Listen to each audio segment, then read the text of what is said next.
It's so good to be back with you guys again. We're excited to be able to worship with you together today. I've got some really exciting news to share with you about some things coming up for students. We have our bike and hike rescheduled. We had that crazy rain coming through and we weren't able to do our bike and hike. And we don't want to just throw that out and say we're not going to do it. So we are doing it on July 1st, 2 p.m. Make sure you bring your helmet. If you're biking, not if you're hiking. But if you're biking, make sure you have your helmet. We want you to be there, bring some water. We're just going to have some good time together. If you don't have a bike, you can always come and hike. We'll have some people there to hike on with you. Bring some bug spray. You might want it. Bring some friends. That'd be a good one. But come and have a good time.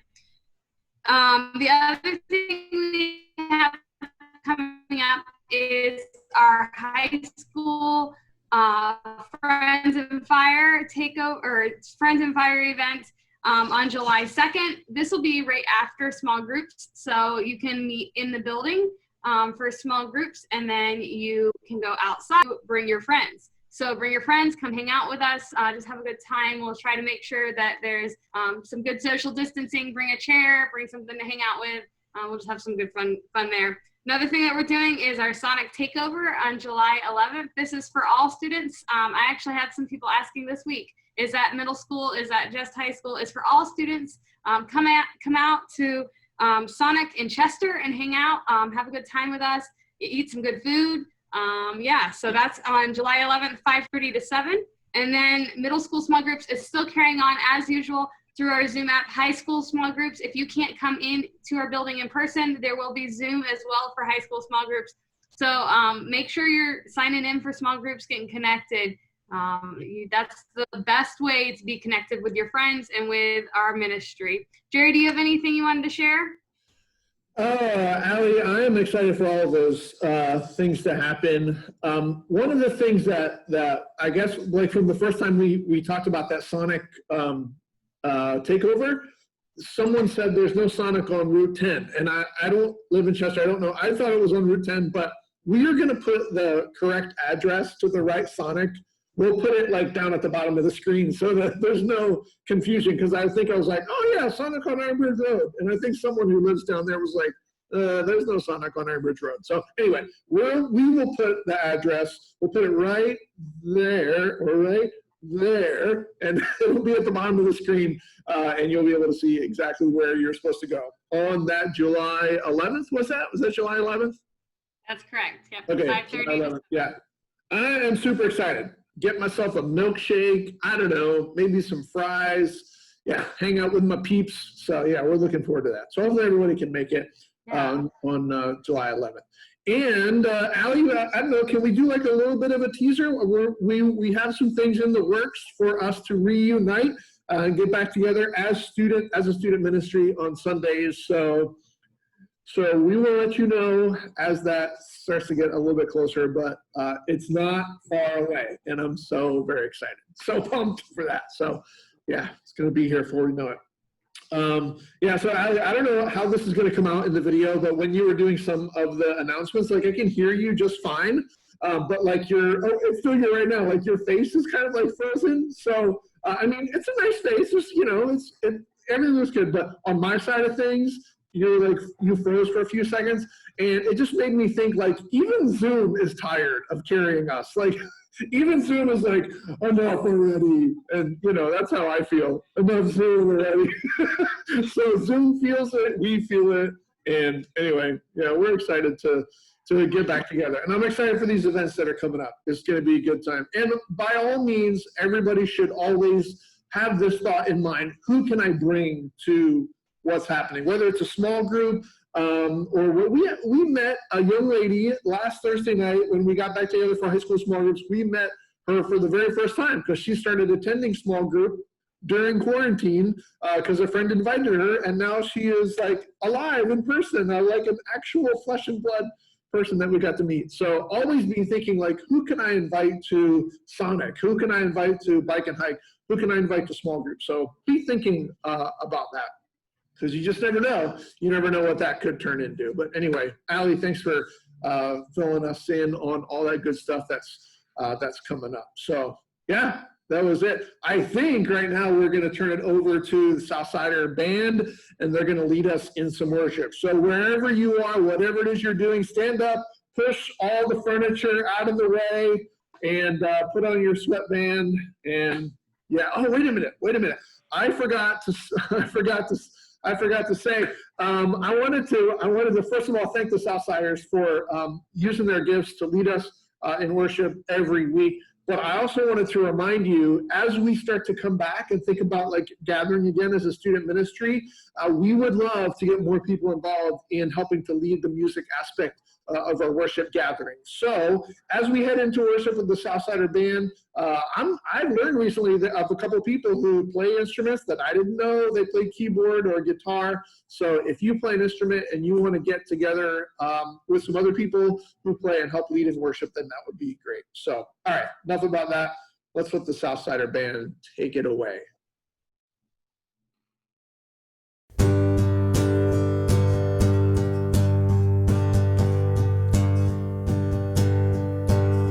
Was buried beneath my shame. Who could carry that kind of weight? It was my tomb till I met you.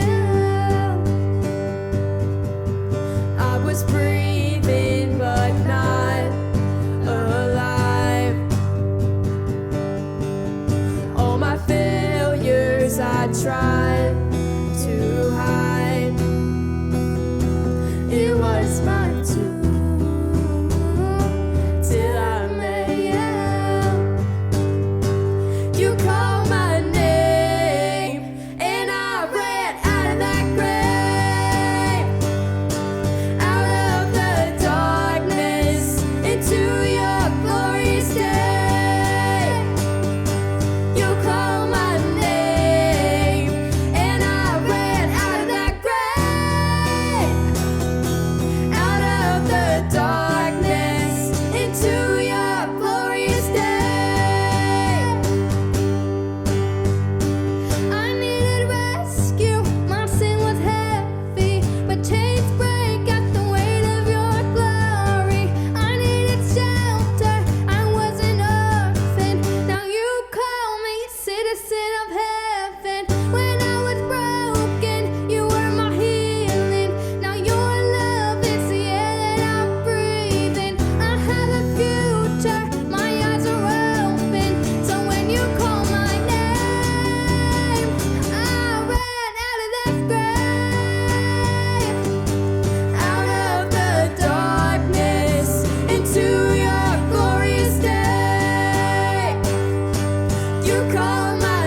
but he brought me in, oh, his love.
arrested and my life began. That's when death was arrested and my life began.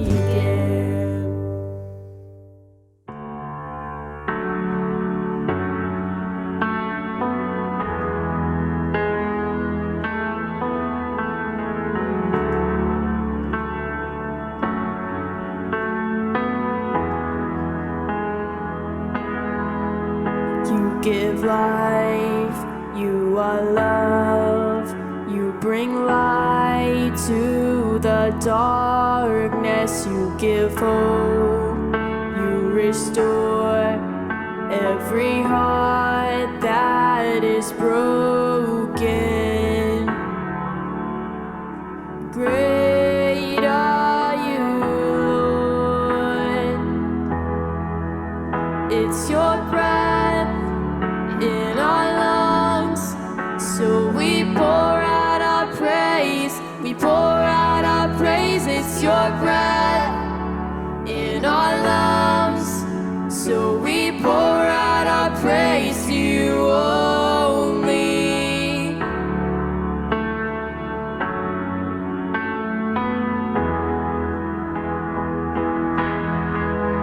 You give life, you are love, you bring light to the darkness, you give hope, you restore every heart that is broken. Great are you, Lord. It's your breath in our lungs, so we pour out our praise, we pour out our praise. It's your breath in our lungs, so we pour out our praise to you only. It's your breath in our lungs, so we pour out our praise, we pour out our praise. It's your breath in our lungs, so we pour out our praise to you only.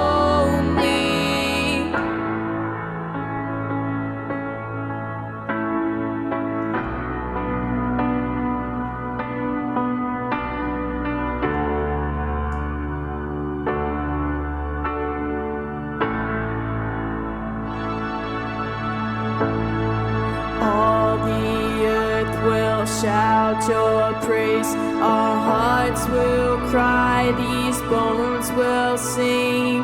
Great are you, Lord. And all the earth will shout your praise, our hearts will cry, these bones will sing. Great are you, Lord. And all the earth will shout your praise, our hearts will cry, these bones will sing. Great are you, Lord. It's your breath in our lungs, so we pour out our praise, we pour out our praise. It's your breath in our lungs, so we pour out our praise to you only. It's your breath in our lungs, so we pour out our praise, we pour out our praise. It's your breath in our lungs, so we pour out our praise to you only.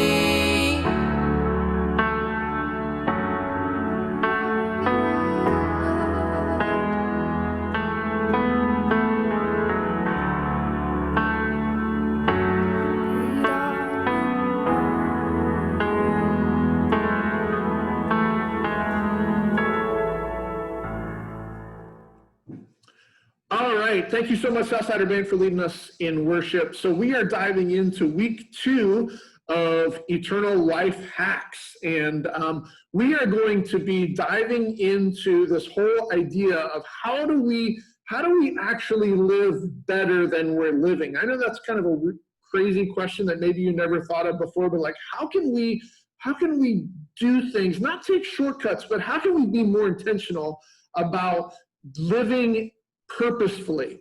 So last week, Allie showed us some of the hacks that she uses in her life. She talked about Alexa, and I don't know, maybe wherever you are listening to this, if your speakers are on, your Alexa may have been like, what do you want?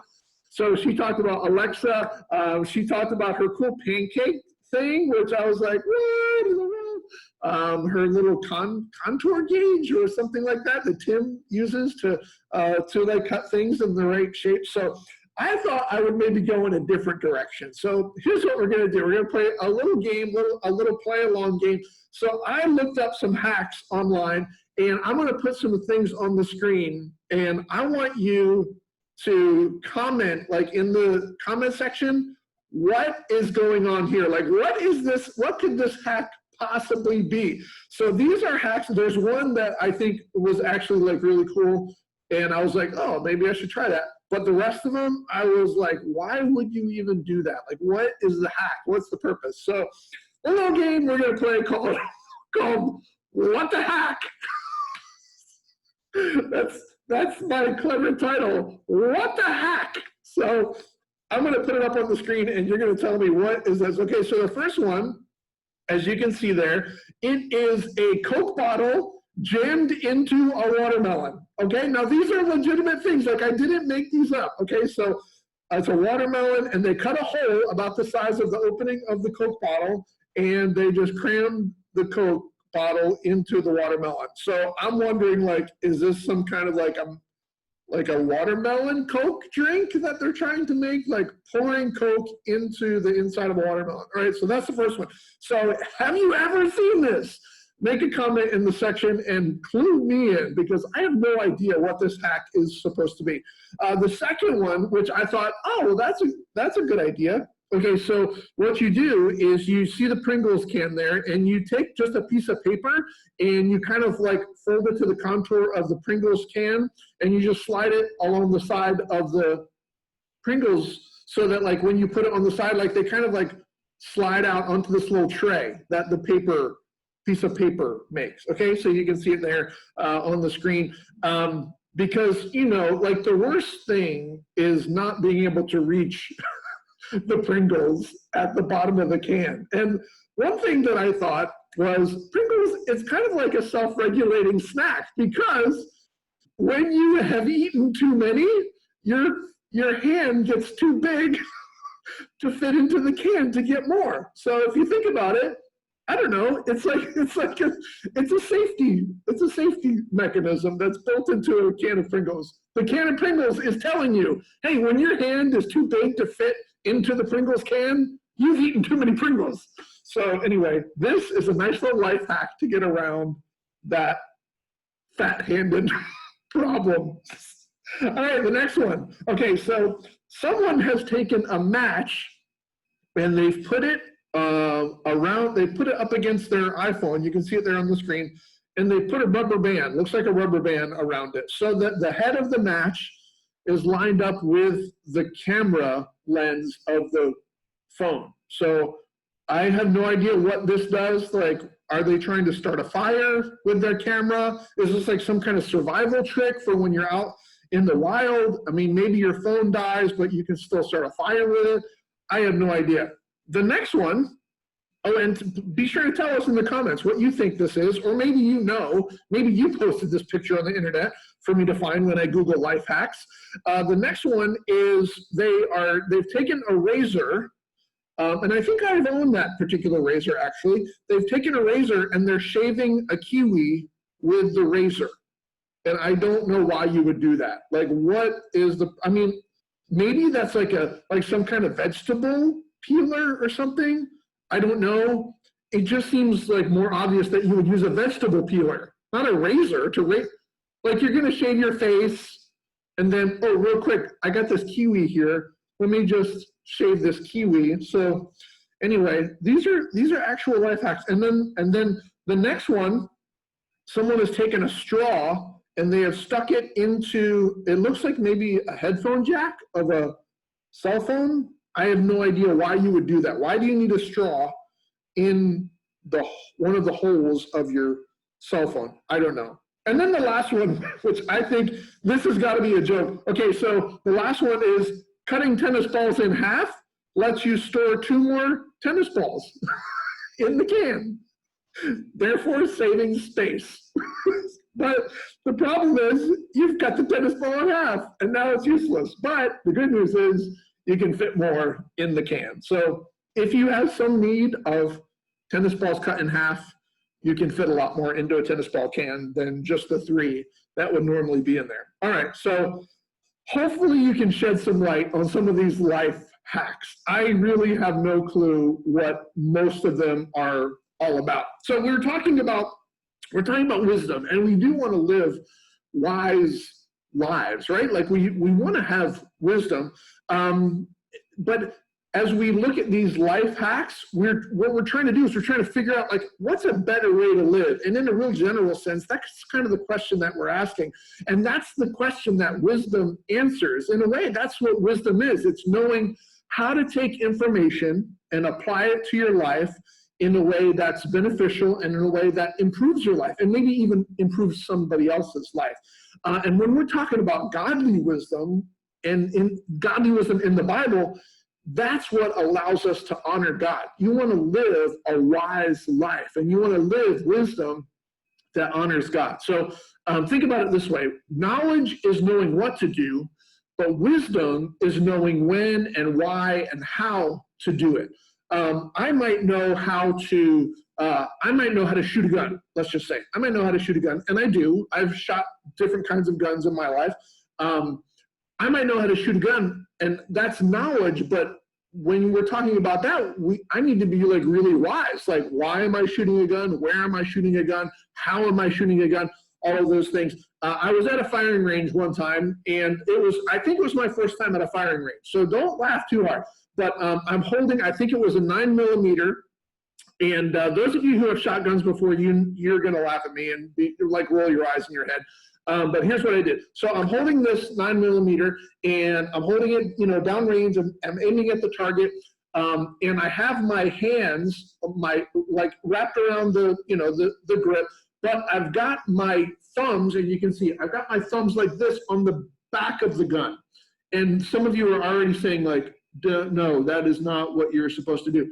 By the way, you're supposed to have your hands along your thumbs along the side. I had mine crisscrossed on the back.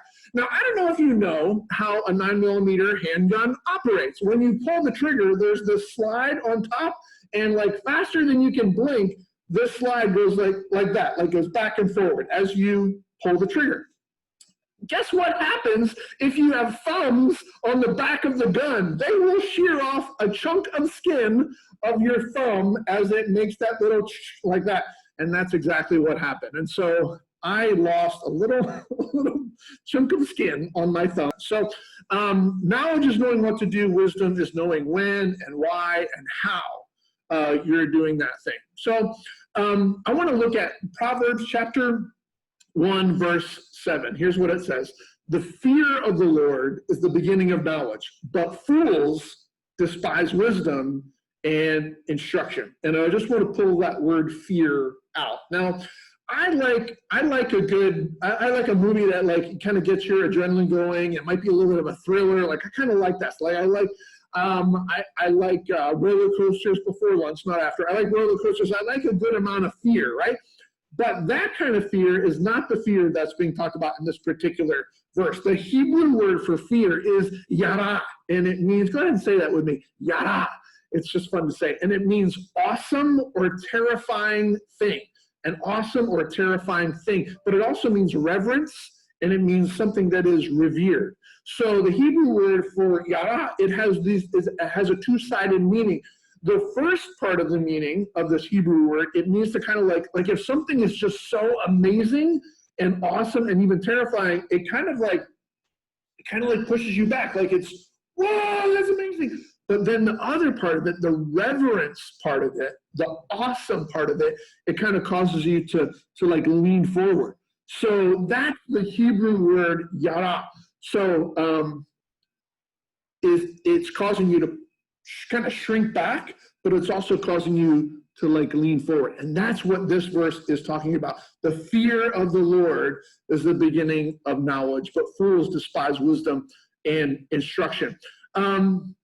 So today we're going to look at some of the eternal life hacks for our relationships. By the way, relationships, they really define your life, don't they? Like the kind of relationships that you have, the quality of the relationships that you have, the kind of like the level of health or dysfunction that those relationships are at, they really make up your everyday existence. If you think about it, how good or bad your day went, and like you're at the end of your day and you're kind of like taking stock, how did my day go? How good or bad it went usually has a lot to do with the conversations that you had with people, how you were treated by other people, the opportunities that you saw to be able to like engage with other people. Were you able to do things with your friends? Did you have an argument with your parents? All of those relational kinds of things really play into that. And so we're going to be looking at some wisdom that Solomon has about different relationships in our lives and how that wisdom can help us to actually have better lives by having relationships that honor God. So we're not going to get like super deep today. We just don't have the time for that, but we're going to start to scratch the surface of what Solomon has to say about relationships. And so I want to encourage you to read Proverbs for yourself just to see the full picture. One great practice that maybe you've heard of before is to read the Proverbs of whatever date it is, like today's date, and look up that chapter. Read like that chapter of today's date. So there are 31 chapters in Proverbs, so you got one for every day of the month. So whatever the date is, read that Proverbs. And I guarantee no matter which proverb you read, it's going to be applicable, it's going to be awesome, and it's going to be helpful. So the first piece of wisdom that Solomon has for our relationships is this. It's found in Proverbs chapter 1, verses 8 and 9. Here's what it says. Listen, my son, to your father's instruction, and do not forsake your mother's teaching. They are a garland to grace your head and a chain to adorn your neck. Your parents' instruction and teachings should be listened to. You should pay attention to what they have to say. Now, believe it or not, I was a teenager at one time, and a long, long time ago in a galaxy far away. But I definitely remember thinking, my parents just don't understand me. They don't know what I'm about. They're old and they're out of touch. They don't get why I want to do blank and why I said blank. But let me just encourage you. As a parent myself, I got four children of my own. Parents, and I had to learn this myself even when I was younger, parents often know more than you think they know. They understand you more than you think they do. And on the flip side, they are thinking the same thing about you. They're saying they just don't understand. They don't get why I want them to do things and not do this and start doing that. Also, they may understand things that you don't understand. And it shows foolishness not to listen to their wisdom. Just for a second, I want you to imagine something. I want you to imagine that since your parents are older than you are, they were actually living and learning before you ever arrived. They may have carried some of those lessons from life into their relationship with you. And maybe the things that they're telling you to do or not do or giving you advice or coaching or warning you about, they might be from experiences that they themselves have had, and they want to, in love, they want to pass that advice and that wisdom onto you. So kind of imagine their frustration if you just like cross your arms or you plug your ears up or you in any other way, you're just like closed off to it. Imagine if their main motivation is love for you. Imagine if their main motivation is love that wants to help you navigate your life. Of course, things are different now, but that doesn't mean that what they have to share with you is useless. They understand your parents are not dumb. They understand that they have never been a teenager in 2020, where we are now, and all the different things. I mean, they understand that it is a very different world, but I want to encourage you that there is wisdom and there's truth and there's value in the things that they're saying. I once went on a fishing trip with my dad. It was nighttime fishing because this particular type of fish, you had to catch it at night. That's when it fed and that's when it was active. So we were out on this dark pier, and he told me not to walk behind him when he was casting.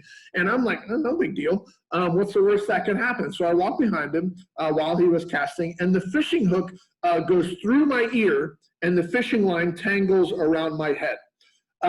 So verse 9 compares listening to your parents' wisdom to putting garland on your head and a chain on your neck. That is not what this verse had in mind. I had a fishing hook, squid still on the hook, big chunk of squid hanging from my ear, hook right through my ear, and fishing line around my head. And it was just, and I didn't listen to the wisdom that my dad gave me. And you may have been in that same situation, or you might be in a situation right now where your parents say something to you and you're like, that doesn't make any sense. Like, why would they even say that? Why would they give me that advice? Then nothing's going to happen. They're just worried. Well, let my gross fishing hook squiddy ear be a lesson to you that they really do know what they're talking about, and they really do want to protect you from harm, and they're motivated by love. So when you listen to your parents, it's showing the world that you're making good choices, and that makes you look good as well. So whether you think it or not, your parents, they have wisdom about things that you don't. And that's not a slam on you or anything. That's not an insult.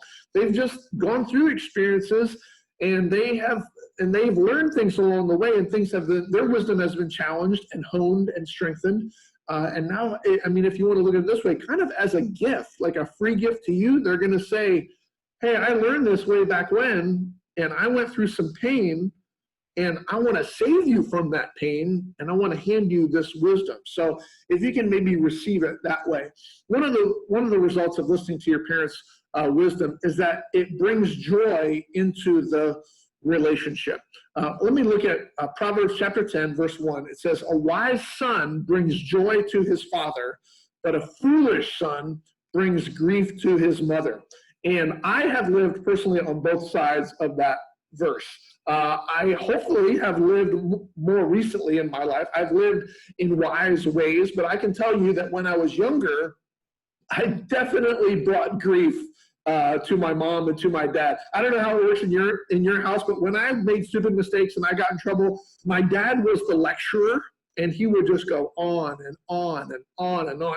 And I mean, I'm doing my best to listen and pay attention, but my mom was always there too, and she never said a word, like never said anything. She would just be sitting over on the side, just sitting in her chair.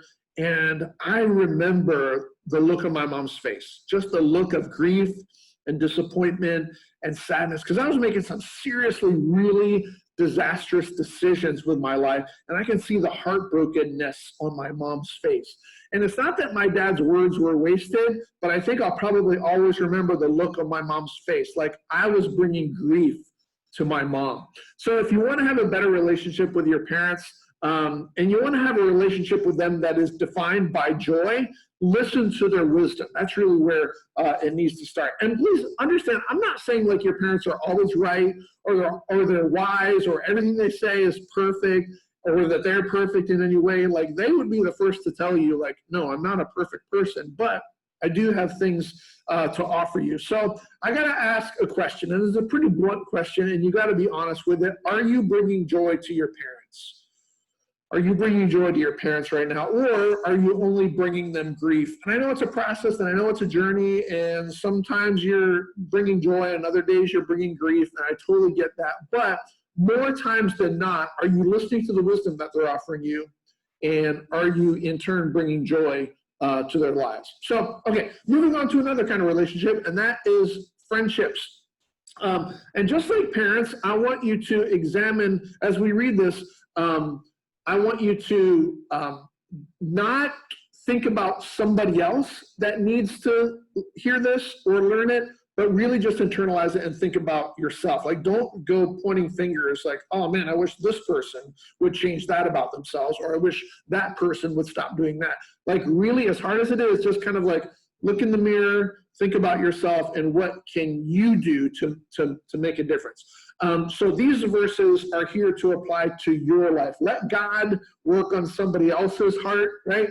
But just for the next few moments, think about yourself. Okay, Proverbs 17:17, it says, a friend loves at all times, and a brother is born for adversity.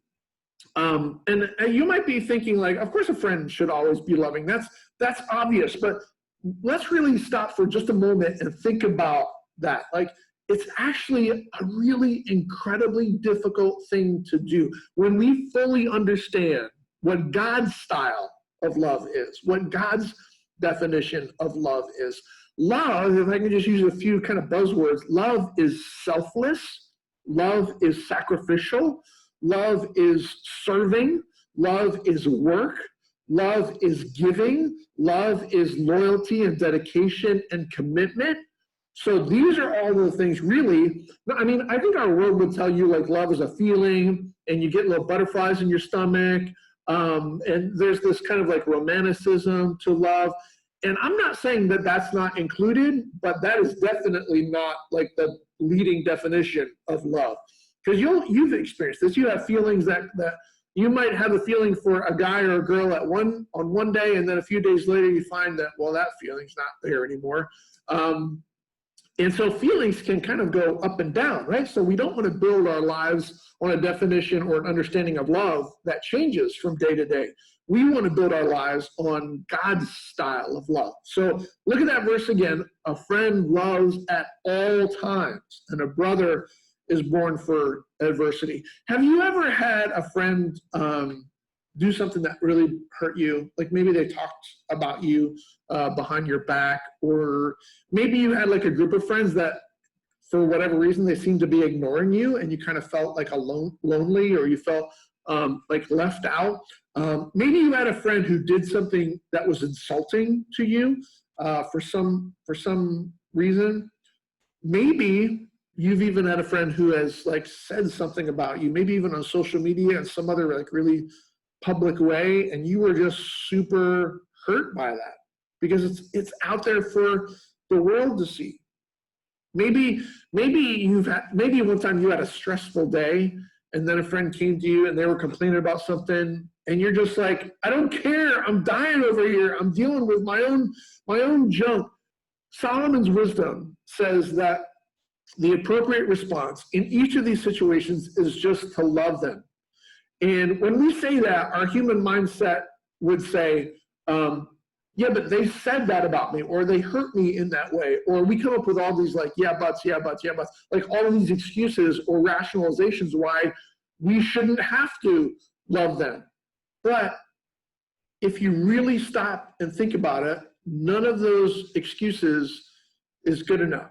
When a friend is needy, love them. When a friend is cruel, love them. When a friend ignores you, love them.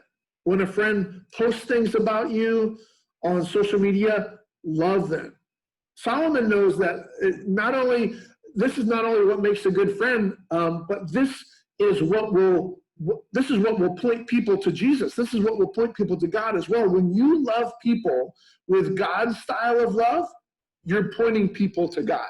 So remember that. Okay, we're going to move on, and we're going to point out one more thing, and that is gossip. And I know this is going to be completely irrelevant to everyone who's listening to this. No one ever deals with gossip, but we're going to look at this verse anyway. Proverbs 16:28 says, a perverse person stirs up conflict, and a gossip separates close friends. And I am sad to say that I have seen way too many times friendships have been fractured because of gossip, that somebody says something about somebody when that person is not in the room.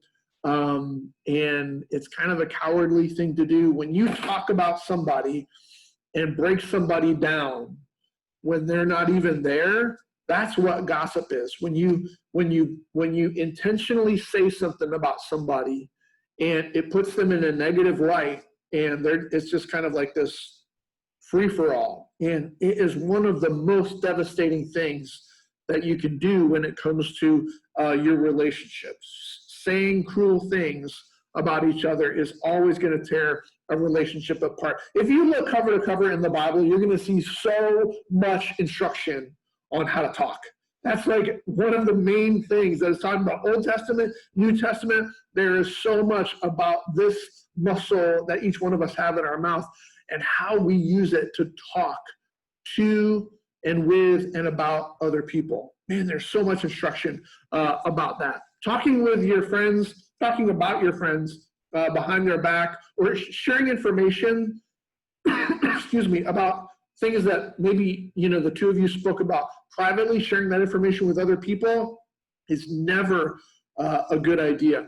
And I know that sometimes it just feels good to be like part of the crowd. It kind of feels good to like have this like juicy morsel of information and sharing it with other people. But that's always going to come back to hurt you. It's always going to come back to hurt them.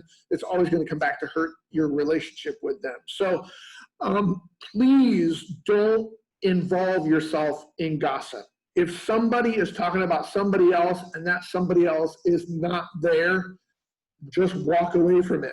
Or if you have a relationship with that person and say, hey, why don't we wait to talk about this until they're here? Or, they can just kind of like speak for themselves. And that may be weird the first couple of times you do it, but I promise you, you're going to start to change the culture of your relationships. If you are known as somebody who goes against the flow by not talking about other people in a gossiping way, you are definitely going to improve your testimony and your witness for Christ to other people. And while we're at it, can we just say, please don't put stuff on social media that are going to pull other people down. That is never a good idea. And you guys, I love middle school and high school students. You're my people. But I know I'm an older guy, and so I'm on Facebook a lot as well. And I can see adults that haven't learned this lesson. Like, I'm watching adults acting like 5-year-olds, like attacking each other with their words. And it's hard to get more cowardly than behind a keyboard and just like lobbing bombs out there from behind a keyboard. So please don't put things on social media that are going to be hurtful and harmful to other people.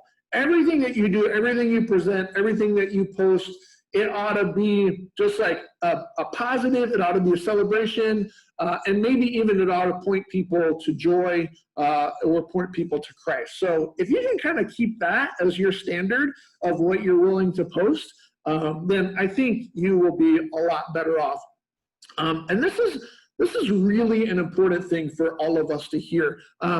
You've either done it or you've seen it done or you've been tempted to do it. You probably fall into one of those categories, but it's never a good idea because there's always two sides of the story, right? Like, I've been watching the news. I'm kind of taking a fast a little bit here in recent days, but I watch the news and you can watch, like, they'll report a story and I'll be like, oh, how dare that person do that? And then like the next day, you'll find out about the other side of the story and your opinion of what happened like completely changes. There's always two sides of the story. So we have to be really careful with how we interact with people and especially how we use our words. Because understand, you don't really know someone's story unless you've kind of like lived that with them. So let's be very slow to just like cast judgments on people. Let's be really slow to say things that are going to jump to a conclusion. Let's always be quick to like listen first. Let's always be quick to give an uplifting encouragement to people, because I'm finding even as an adult, that's kind of in short supply. So what if you and I were used by God to kind of be agents of encouragement and agents of joy in other people's lives with the way that we speak and the relationships that we have. So last week, we read the verse in James where it says, if any of you lacks wisdom, you should ask God, who gives generously to all without finding fault, and it will be given to you. Another way to get wisdom is just spend time with those who are wise. If you identify somebody in your life who you know is a wise person, remember like we talked about get wisdom. Last week we talked about or the week before we talked about get wisdom comes from God. It comes from experiences, and it comes from talking with those older than you. Proverbs 13:20, it says, walk with the wise and become wise, for a companion of fools suffers harm. And you've heard us say this before, and I think somebody ought to just tattoo this on your forehead backwards so you read it every morning when you look in the mirror. you will become the people that you choose to surround yourself with. That I've seen that 10 times out of 10 as a student ministry pastor over the last couple of decades. You will always become the people that you choose to surround yourself with. So be wise about who you choose to get close to. The people that you choose to allow closest to your heart, they're the people who are going to sculpt you into the person that you are becoming. So it is okay to be picky. It's okay to be wise. It's okay to be like kind of like choosy when it comes to that, because you will become the people that you choose to surround yourself with. Okay, and then the last verse I want us to look at, Proverbs chapter 27, verse 17. As iron sharpens iron, so one person sharpens another. And I brought my knife with me today. This is one of my knives. I've got a few. This is actually one of those multi-tool things. And knives are wonderful, wonderful things. They're very useful things. But if I were to use this knife enough, let's say I wanted to just like whittle down a stick, or I needed to carve something, or I needed to cut some rope, or whatever it was, eventually this thing is going to start to get dull, and the sharp edge that's on there is going to start to not be so sharp. It's actually pretty sharp right now, so I'll be careful. But it's actually going to start to not be so sharp. So it's important, if you look at yourself kind of like that, it's important that you constantly have somebody in your life that you can become sharper with. That, I mean, if I had like a sharpening stone, it would just be kind of like, just like going over and over. There's going to need to be some contact between those two things. And like that life on life type of principle that we have talked about, it's really important that you have somebody in your life that you can sharpen and that can sharpen you. As iron sharpens iron, so one person sharpens another. Otherwise, you're going to find that you're going to become spiritually dull, and your relationships are going to lack that sharpness. They're going to lack that effectiveness. Because I don't know if you ever tried to cut something with a dull knife. It's super frustrating, and it's really difficult to do. So I got to ask you as we close, who is somebody in your life that you can sharpen and that can sharpen you? You've got lots of different kinds of relationships, as we've talked about today. You've got parental relationships, you've got friendship relationships. If you got a job, you have a relationship with your coworkers and your boss. You might even be in like a dating relationship, all different kinds of relationships. But the wisdom that Solomon has given us today can be applicable to all of these relationships. So I hope that God has, by his Spirit, has spoken to you today and given you some encouragement, and maybe even more importantly, given you some instruction about what you can do to strengthen the relationships that you have. So if you've got somebody that you need to apologize to or be restored with, be reconciled with, ask God for wisdom. If you need to reach out to Allie or to myself or to your small group coach, we're here to help you with that. We want to help you walk that path in a healthy way, in a God-honoring way. So in any way that we can help you, that's what we're here for. So I'm going to have a quick word of prayer for all of you. And let's all agree that we're going to take our next step further into healthy relationships using God's wisdom. Let's pray. Lord, thank you so much for the time that you've given us to spend in your word today. Thank you that there is so much wisdom. I mean, we have barely scratched the surface of what your word holds in regards to wisdom for the way that we can live our lives, and specifically how we can strengthen all the different kinds of relationships in our lives. So God, we just thank you today. We thank you and we praise you for giving us the gift of wisdom. Thank you, just like James said, that if any of us needs it, we just have to ask for it, and you give it to us freely and without finding fault. So Lord, help us to be bold enough to seek out wisdom, your kind of wisdom, your style of wisdom, so that all of our relationships can be as healthy as they can possibly be, because you've given us the wisdom that we need to walk those paths. Thank you, Lord, for your word. And I just pray a blessing on anybody who's listening to this message. And I pray that our very next steps will be steps in a healthy direction as it comes to our relationships. We pray all this in your name. Amen.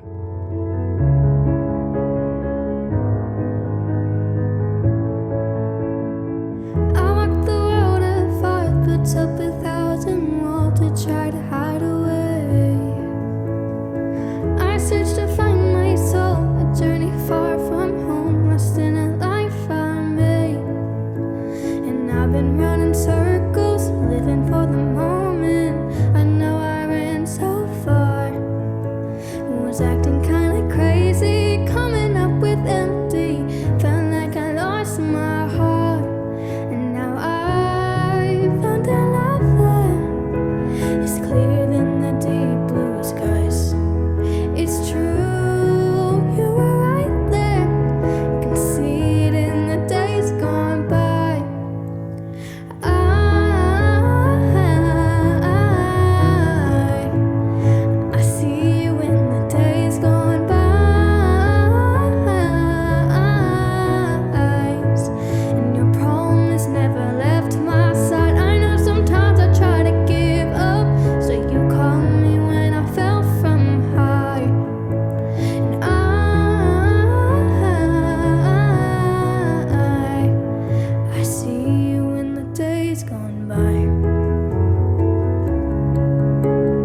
You took my fragile fate and didn't hesitate. Your love in every scar.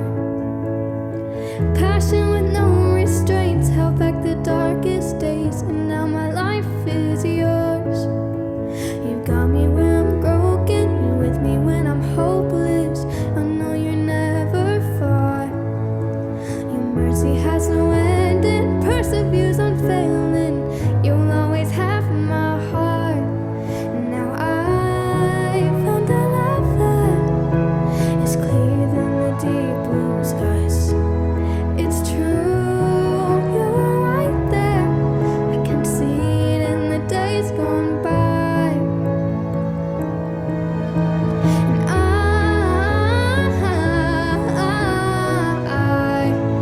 I see you in the days gone by.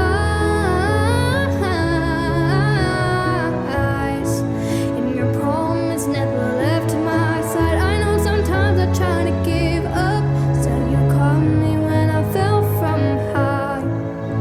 And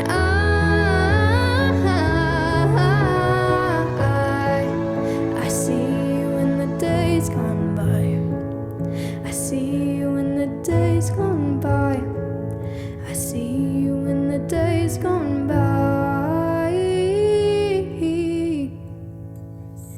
And I need you every day, 'cause I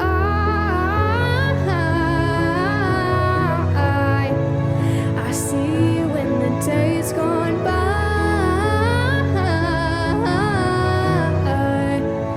Your promise never left my side. I know sometimes I try to give up, still you caught me when I fell from high.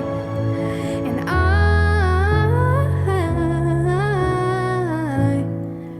I see you in the days gone by. Thanks, Jerry and Southsiders, for a time of worship together. Jerry brought so much truth, so much rich truth to us today. And there are a couple things that I took away that like I really need to like navigate and work through my life and my relationships. There's so many times I feel like we have relationships and they get messed up and we think that like we're in control of them, or that you know, we can't do anything about them. That's just the way they are. But it's so good and refreshing to feel that we can ask God for wisdom, even in things like our relationships. Sometimes we feel like that's something that's too trivial to ask God for. But wisdom in relationships is really important. Probably one of the most critical things we need is wisdom in our relationships. I encourage you guys to look at your relationships. If you see like weakness in your relationship, if you see difficulty, to ask God for wisdom. Maybe go to the people around you. If you know, maybe it's your parents and you have had some difficulty with them, or your siblings. Go to them with wise like counsel and say, I'm sorry and I need your help in these relationships. Those things. Also, you know, put people in your life who can help you, as Jerry was sharing. So I hope that you guys feel empowered and excited that your relationships are not just like junk and they're destroyed, but I hope you feel empowered that through God's help and through wisdom, you can have really healthy, successful relationships. I hope you guys have a great week, and we look forward to seeing you again this week later on. Bye. Bye, guys.